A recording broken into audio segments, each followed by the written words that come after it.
One of my dear friends just had a precious little baby girl, and today we're gonna make a quilt for baby Adriana.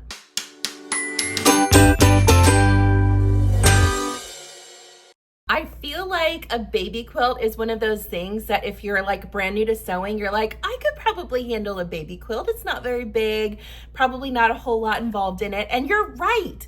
We could do this, you guys. We're gonna use a jelly roll, but since it's an infant size quilt, we're not gonna use all of it. So we're just gonna pick some of our favorite colors from the jelly roll. We'll need a little bit of batting for the center part and then some backing and binding. This one comes together very fast. There's no matchy seams, which is really helpful if you're a beginner. I would say a newborn size quilt would be around 30 by 30 inches. A crib or like a small child toddler size quilt would be like 30 something by 50 something. I feel like we're kind of in the middle here, and here's the beauty part. It's your quilt, so you can make it whatever size you want. So for today, for easy measurements purpose, and because this is a beginner quilt, we're gonna make our quilt 35 inches across by 40 inches tall. The reason I'm doing this is because your jelly roll fabric is 2.5 inches wide.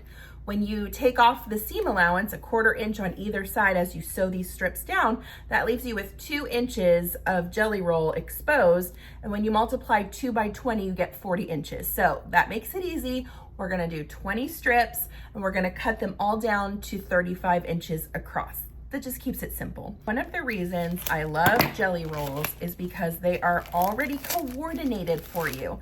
So the fabrics already match, which makes things a lot easier, especially as a beginner.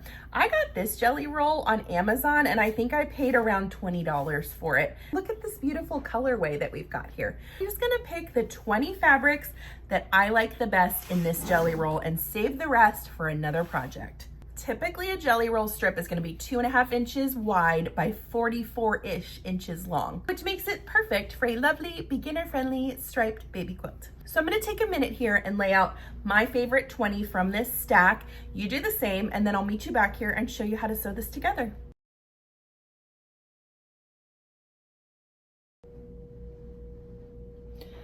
So here it is all laid out. We've got 2, 4, 6, 8, 10, 12, 14, 16, 18, 20 strips total. So we'll have 40 when it's all said and done.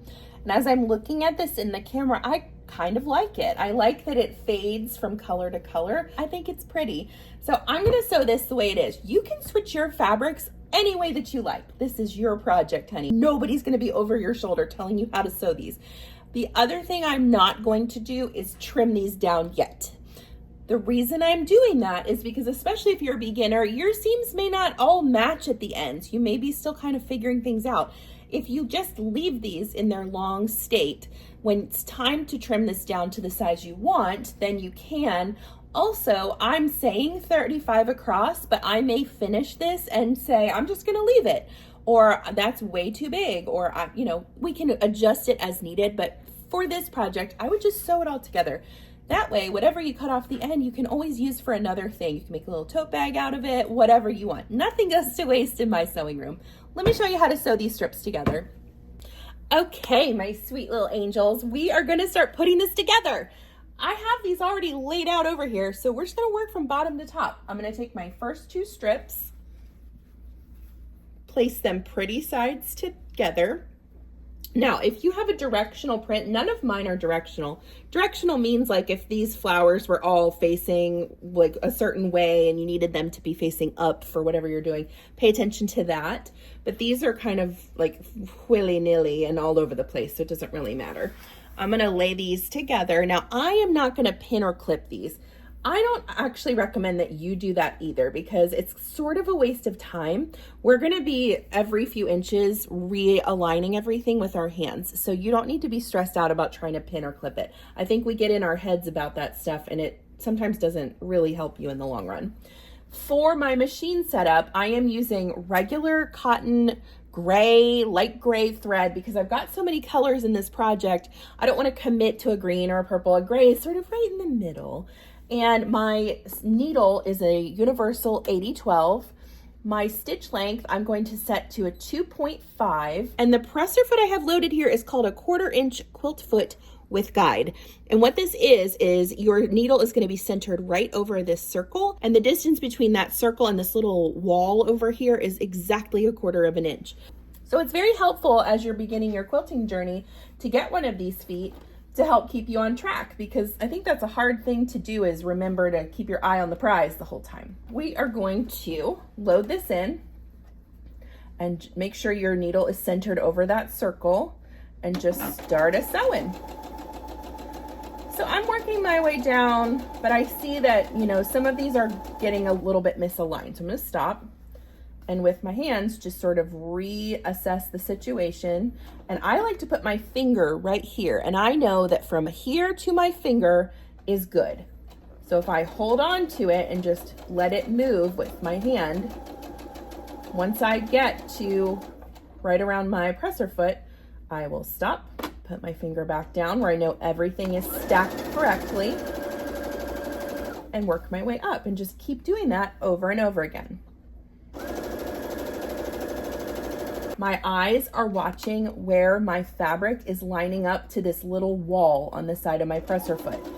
I think a lot of times we don't know as new quilters and sewists where to look with our eyes, so we look everywhere. When you do that, you tend to get off track. Stay consistent with what you're looking at and follow that fabric all the way through. Make sure it's just barely grazing the edge of that wall on your 1/4 inch quilt foot, and you'll be fine.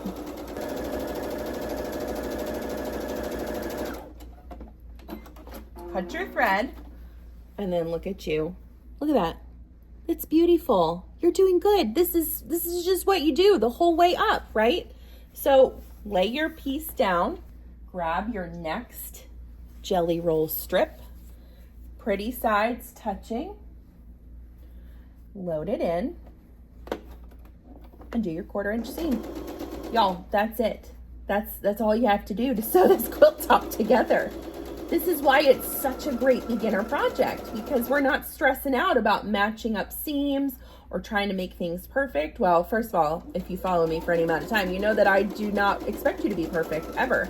I'm going to continue working all of these strips into this lineup, and I'll show you at the end what we've got. Then once we get our quilt top, we'll do a little pressing, and then we'll cut some batting. Isn't this fun? Okay, here's the quilt top. Isn't it cute? I love it. This took like 25 minutes to put together. It's so easy, and you're not matching anything crazy, which makes it even better. Now remember when I told you that we're gonna not cut the strips beforehand? The reason we do that is because look at this, they're all different lengths. And you don't have to worry about that now, because we can cut this down to the size we need. But first, we're gonna press it. Now, a lot of times with quilting, they'll say you should press your seams to the dark side of the fabric. But because this is all sort of mixed together, that would just be tedious and obnoxious. So I am going to straighten this out on my ironing board. And we're just gonna work our way up and just press all those seams to the same direction. And just sort of tug it a little bit at the top as you go to get those nice and even. It doesn't have to be rocket science. Work your way down, just start pulling it across your board.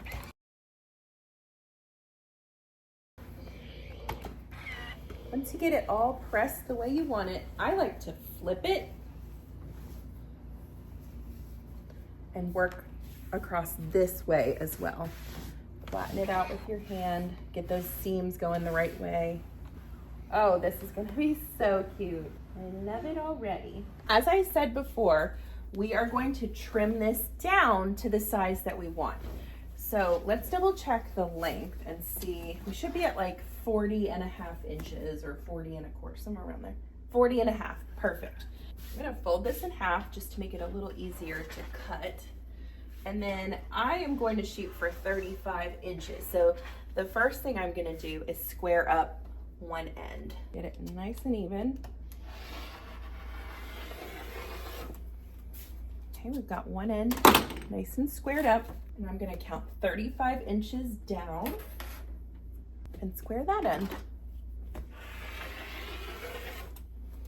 See, now you have this nice little leftover piece you can do something creative with. Here is our quilt size now. I like this size because it's a little big for an infant, but big enough that you could lay it on the floor and let them lay on it. Or as a toddler, they can start taking it with them and snuggling in the car. It's a good size to grow with. So 35 by 40 is what we shot for, and I am super happy. I love the color and how it sort of changes throughout. I think it's beautiful. Now it's time to cut our batting.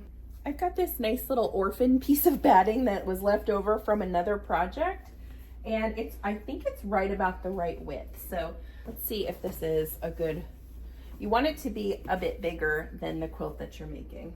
This is like right about the same size, so I'm just gonna go for it. But ideally it'd be good if it hung off like 2 or 3 inches on either side. I like to live dangerously, and I don't wanna let this go to waste when it's so close to being right. Perfect. Now we need to pick out a backing. I have this beautiful floral butterfly kind of print in my stash, and I think it would be really pretty on the back of this quilt. Let's see if we have enough. So you really shouldn't need a whole lot of fabric for the back of this, about whatever the length of your quilt is, which ours is 40 inches. And it definitely covers enough on the front side. It's nice and wide, so it's fine. We'll give it a little leeway here. Down to the bottom. I'm not even measuring it. There we go. I'm gonna go press this so it's nice and crisp, and then I'll show you next steps. Well, somewhere between the ironing board and my sewing machine, I decided this needed to have her name on it. So I'm not going to show that in this tutorial because this is such a beginner-friendly tutorial. I don't want you to be stressed out. I will do this on a separate tutorial though. For those of you who are interested in learning how to just do basic functions on your embroidery machine, I have the Baby Lock Aurora. I love it. It's a small framed embroidery machine. The hoop is not very big, but it's good for the amount of embroidery that I'm interested in doing. So just so you know, that tutorial will come down the road, but for today I'm just going to go ahead and embroider this, and then I'll show you how to make your quilt sandwich, and we'll get this finished up. Well, I'm obsessed with this now. Look how cute that turned out. Love it. All right, let's make a quilt Sammy. Grab your backing. This is a directional print, so I'm going to make sure that my top is at my top, my bottom's at my bottom here. And for a quilt this size, I just lay it out on my work table. Lovely. Got to find my quilt clip. Let's pull out the quilting. Oh, you're not supposed to go in there. My quilting safety pins. I am missing a few. I feel like somebody has been in my quilt stash. This will probably be enough for today though. And if I'm being completely honest, I'm probably the one who lost them. So, okay, grab your batting and lay that out. And I'm just gonna work from the bottom to the top here. So I'm gonna lay this and just drape it over the edge. And if you wanna be a good steward of your fabric, you could move it over so you'd have like a larger chunk along this side. But you do still wanna maintain a good couple inches hanging off the edge there. What is all this hubbub over here? Okay. Flatten everything out with your hands. You can baste this with your, if you have like basting spray. I like to get mine from like Walmart. It's from June Taylor. And if you want to give it a few spritz and make it nice and flat, go ahead. I'm not stopping you.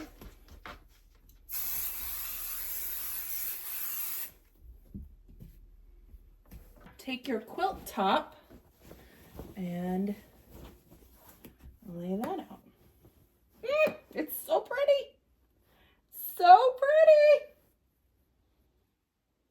And I know I have excess, so I'm not working all the way to the end here, but I did cut it close with my batting just because I'm trying to use up this almost quite possibly perfect piece of the quilt batting. So you can cut your batting wider so you don't have to stress out. And you can baste this with your basting spray if you want. Do a couple spritzes. You could do the whole thing.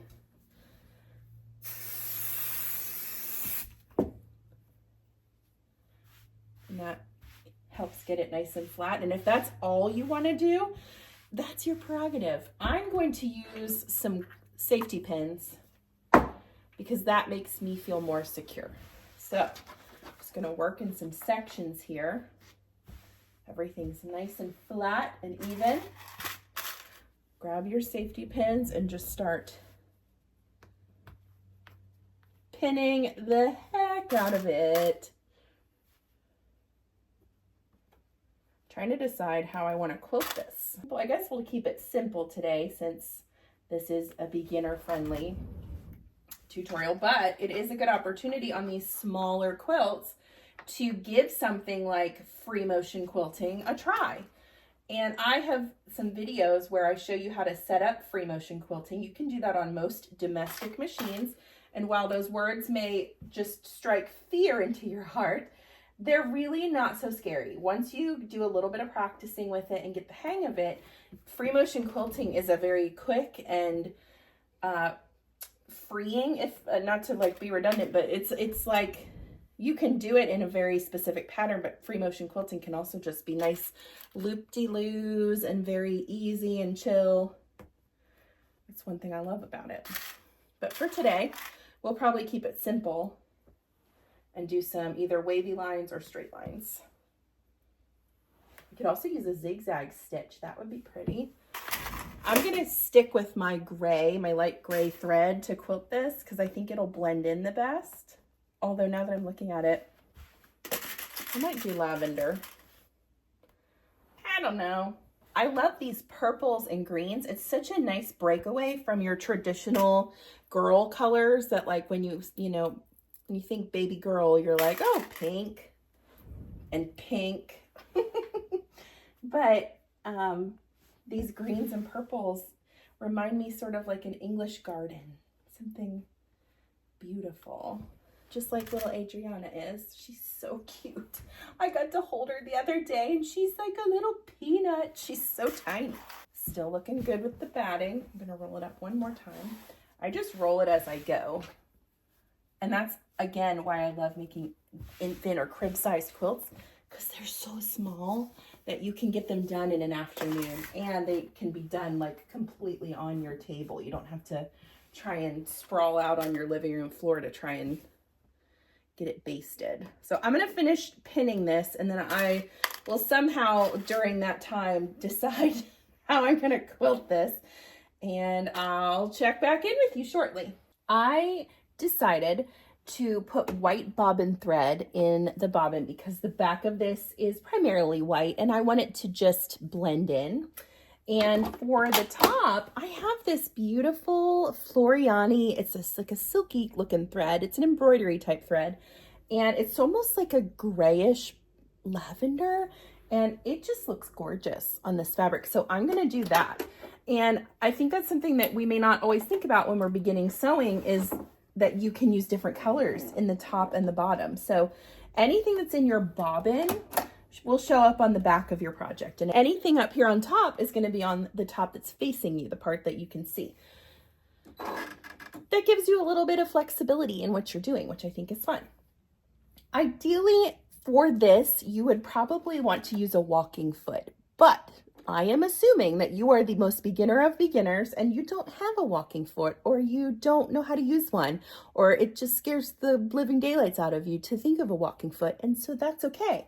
We're going to use just our regular, this is my J foot. It's also known as a zigzag foot. It's just the most common foot that you use when you're sewing on a machine, at least for my brand. I'm sticking with my 80-12, and then my stitch length, I'm going to set to a 3.5. And the reason I'm making it a little longer is these are a little bit more decorative looking.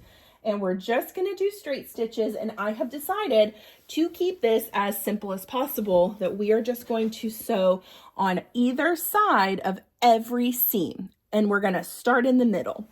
The reason I do that is I can then work my way out, and any sort of discrepancies that need to get taken care of can be worked out then as I move towards the outside of my project. So I'm going to roll this side up, and I don't have a whole lot of throat space on this machine, but it's going to be fine. Lay this underneath, and I'm going to measure. You need to figure out what your measurement to either side is going to be. Is that 1/8 of an inch? Is it 1/4 of an inch? What makes you happiest? So I am going to focus on making mine about 1/4 of an inch from, and I'm going to move my presser foot over to do that. So I know that if I line it up with this right notch here, that I will have 1/4 inch every time. But do I want to do 1/8 of an inch? I think I kind of do want to do 1/8 of an inch. Just kidding. I'm going to do 1/8 of an inch. All right, you don't have to start with the back stitch. We're going to be cutting these, you know, as we cut the quilt down, so it's really kind of pointless. But just hold your fabric right here and start sewing. Now, again, there are a bajillion different ways to quilt a quilt. This is just one suggestion. This is if you are so new to sewing that straight lines are the only thing you feel semi-confident doing. That's why I'm finishing it this way. It's for you, so you can see that a beautiful quilt can still come out of just simple straight stitching to quilt your quilt. Oh, I just love this. I've got my eyes on the notch that my little center seam is flying under as I stitch this, and that's all I'm watching. I'm flattening everything out with my hands as I go and just doing a little bit at a time. Okay, this is all bunchy now, so I'm going to flatten it out, get it straight, and keep going.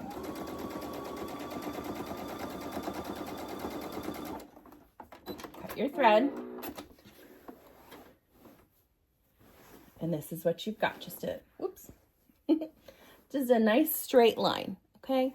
We're just gonna move the quilt over one jelly roll piece and repeat right here.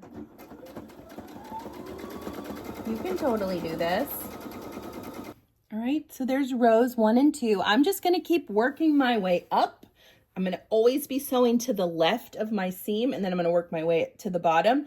Then I'm going to just turn the whole quilt and repeat the entire process on the opposite side. So this is going to take a hot minute.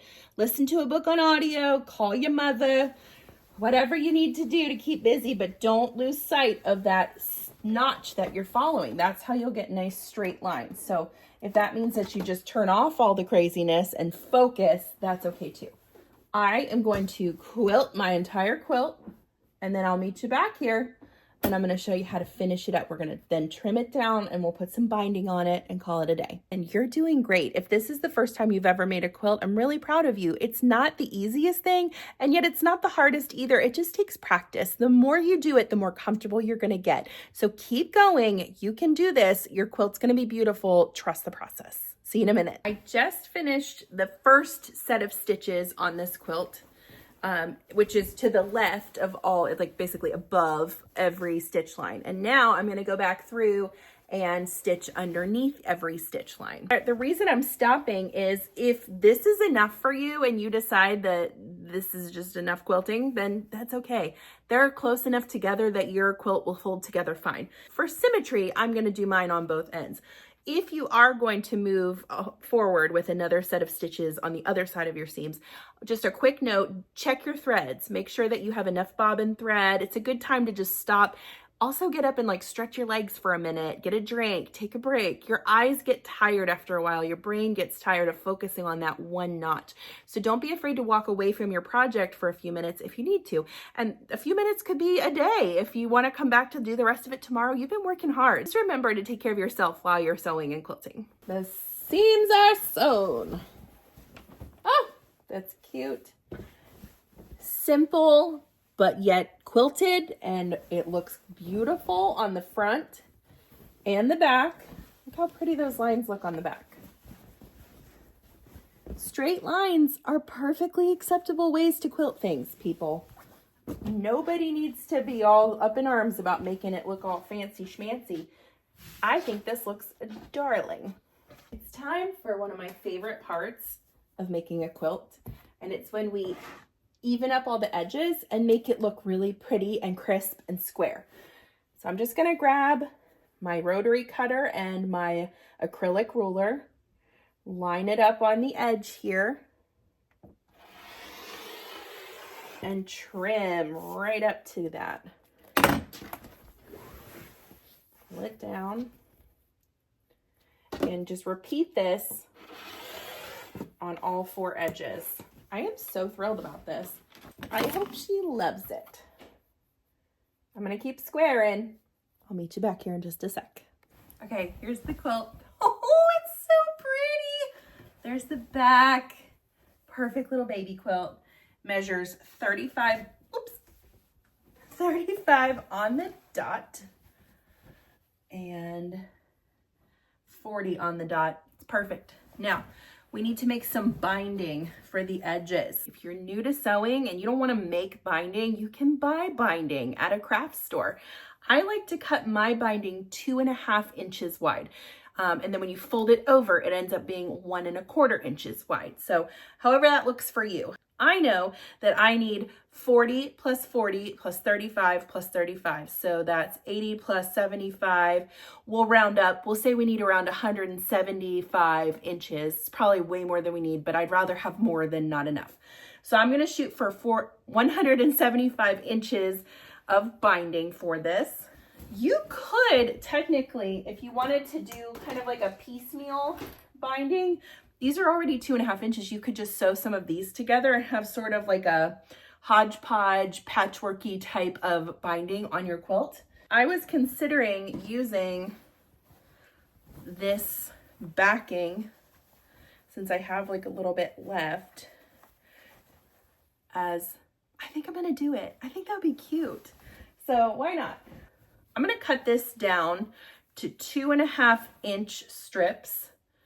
Let's see, this one is 44, 40-ish, 40, 80, 120, 160. I'll cut 5 strips. That'll be more than we need. But again, better to have more than not enough. I've got this lined up. I'm gonna measure on my acrylic ruler. There's 2.5 inches. 1 strip. Keep going till you get 5. I'm gonna switch back to my gray threads on the top and bottom. Put your stitch length back down to a 2.5, and we're gonna connect these. And I like to do mine along a diagonal. I feel like it blends in better, but you can just put these end to end, and that's fine too. If you wanna do it my way, we're gonna ignore those selvages and work around them, or you can cut them off. I'm putting one straight out, then the second piece face down and perpendicular. And I'm gonna sew. You can draw this if you want, or you can just eyeball it. I'm gonna sew from corner to corner.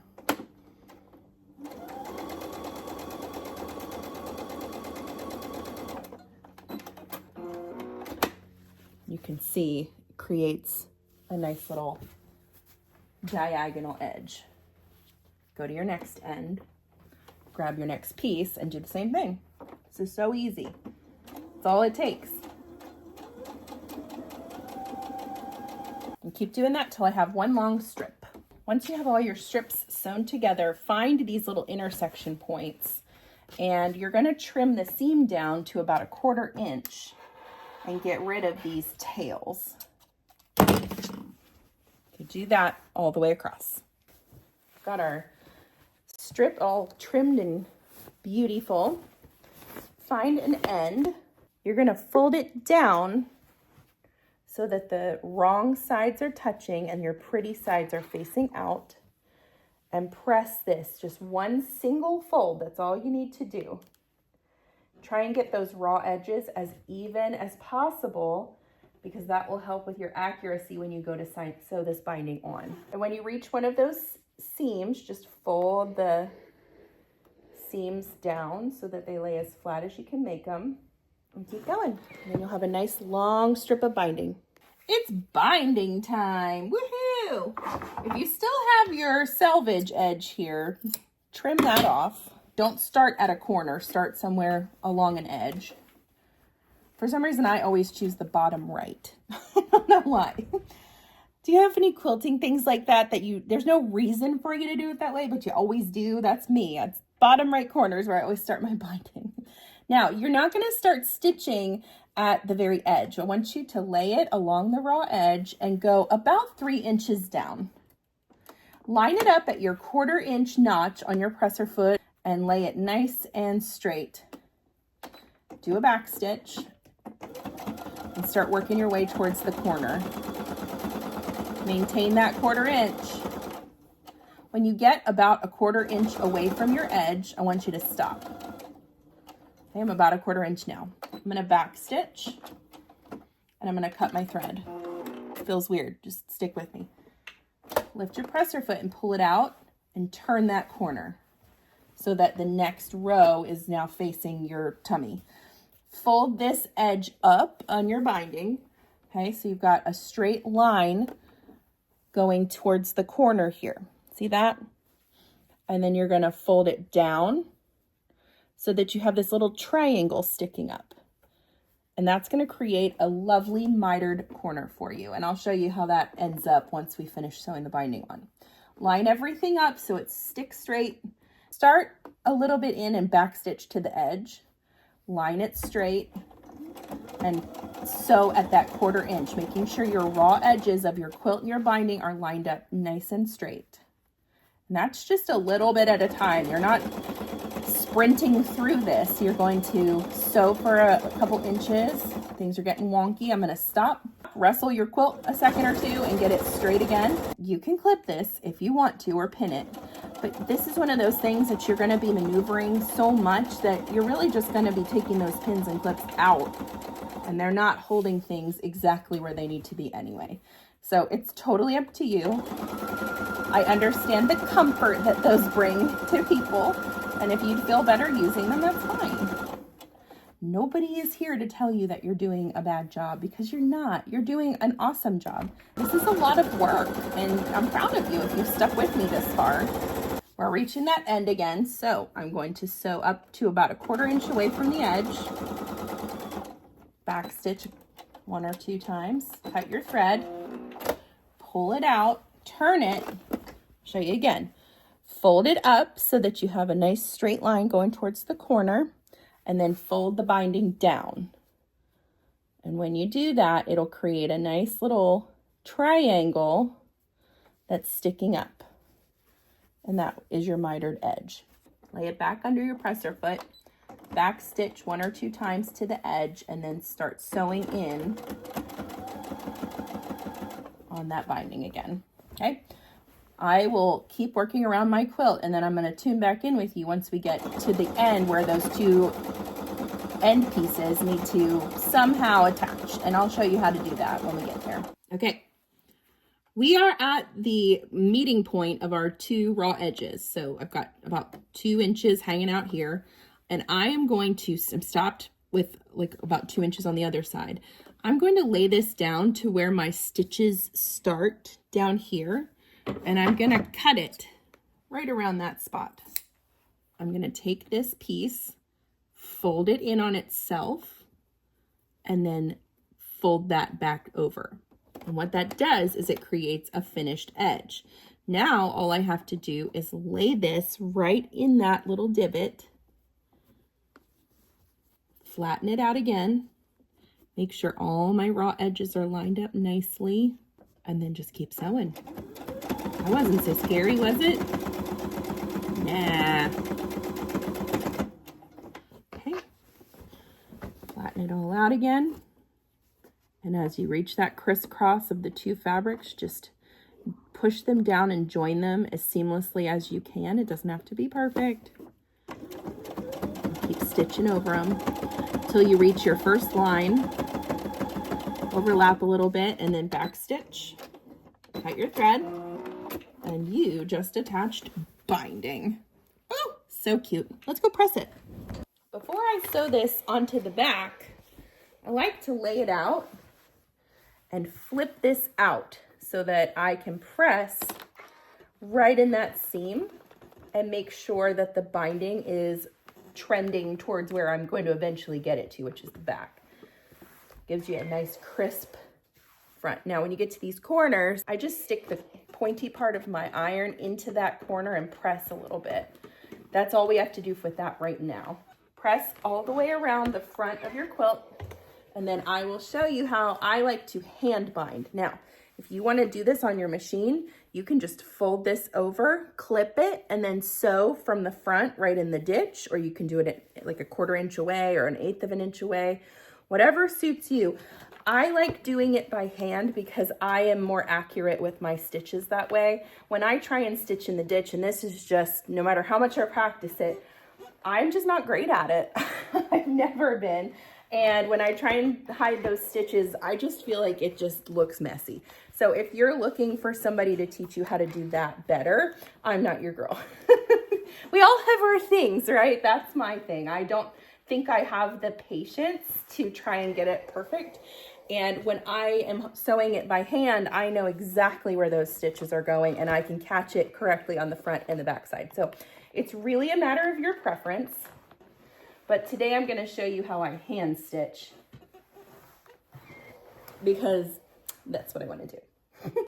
I have a needle here, and it's just some of my regular gray thread that I've used for the whole project. Thread the eye of your needle. You don't have to double it up. I just do a quilter's knot, which is where you lay it on your finger with thread underneath, and I wrap it around the edge of my needle a few times and just pinch it and pull it down. And it creates just a nice little, can you see that? A nice little knot right there. All right, start somewhere in the middle and turn it so the back of the quilt is facing you. Fold the fabric down. And I do like to use a clip or two for this part. So clip it, then go down, I don't know, maybe 5 or 6 inches. And you're basically wanting to cover up this mess on the back here. So, and try and make it similar to what you've got on the front edge. Should be about 1/2 inch on both, but it's okay if the back is a little bit larger than the front, whatever. And if you want to press this, you can do that too. So take your needle, and I'm going to go under and up through the binding, just a few threads. So I'm not going through the front of my quilt, I'm just going through this first layer and pull it. And I usually like tuck that thread back up a little bit. Then I like to fold it over my finger and go right underneath that original stitch you made through one layer of your quilting cotton, up through about 2 or 3 threads of that binding, and pull it through. See how you can not even see that? I'm going maybe a 1/4 inch every time. So this is a good thing to take downstairs, get in front of the TV, put on a movie that you like, and hang out. You just worked really hard, so you deserve to put your feet up for a few minutes, and this is the perfect opportunity to do it while still getting your hands on that quilt one last time before we gift it to baby Adriana. So I'm going to keep sewing my quilt binding like this. When I reach the corner, I'm just going to sew a couple extra stitches in those corner pieces. I have more in-depth tutorials on that throughout my page. But that's essentially how you attach the binding. So I'm going to work on this, and then when it's done, I'll show you the final reveal. We're almost there. You've done a quilt. Yay, you! Baby Adriana's quilt is all done. So let's take a look at how it turned out. I think it's so cute. Look at her little name on there. You guys, quilting does not have to be hard or stressful. All we did was sew strips together, but because of the color coordination of the jelly roll that was already preset for you, it creates a lovely pattern with a beautiful color scheme. This quilt is going to be perfect for baby Adriana to play on and grow with and just enjoy. I cannot wait to see baby Adriana again, hopefully get to hold her and then give her this beautiful quilt that she and her mommy can enjoy together. Thank you so much for following along today. If you enjoyed this tutorial, make sure to subscribe to my channel. I love teaching beginner-friendly, approachable tutorials to those that want to learn how to sew. I'm Chelsea with She Sew Seams, and I'll see you next time.